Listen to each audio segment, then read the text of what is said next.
Welcome to my channel. ఇదిగోండి ఈరోజు బంగాళదుంప బజ్జీ అయితే చేసుకుంటున్నాము. చూడండి, దీనికైతే చాలా సింపుల్గా నేను కొంచెం శనగపిండి, కొంచెం వచ్చేసి బియ్యపిండి వేసుకున్నాను. తర్వాత కారం, ఉప్పు వేసుకున్నాక వాము కొంచెం చేతిలోకి తీసుకొని నలిపి వేసుకోవాలి.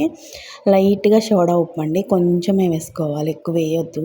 ఇంకా దాన్ని అంతా మిక్స్ చేసేసుకొని తర్వాత వాటర్ పోసుకొని గెంటెతో తిప్పుతాం అనుకుంటున్నారా? లేదండి, చేత్తో అయితేనే బాగా వస్తుంది అనమాట.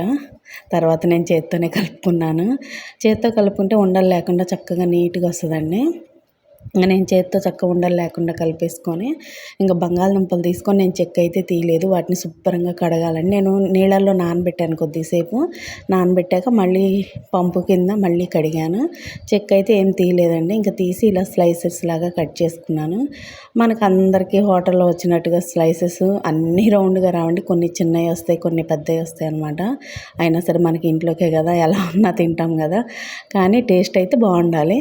టేస్ట్ అయితే బాగున్నాయి అన్నమాట.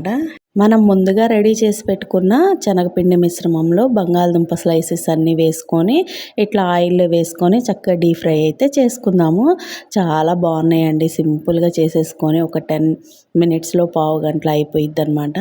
ఇంకా నేనైతే ఈరోజు పప్పు వండాను అనమాట, ఆకుకూర పప్పు. అందులో నంచుకోవడానికి అప్పడాలు లేకుండా ఈరోజు ఇవైతే వేసుకున్నాము.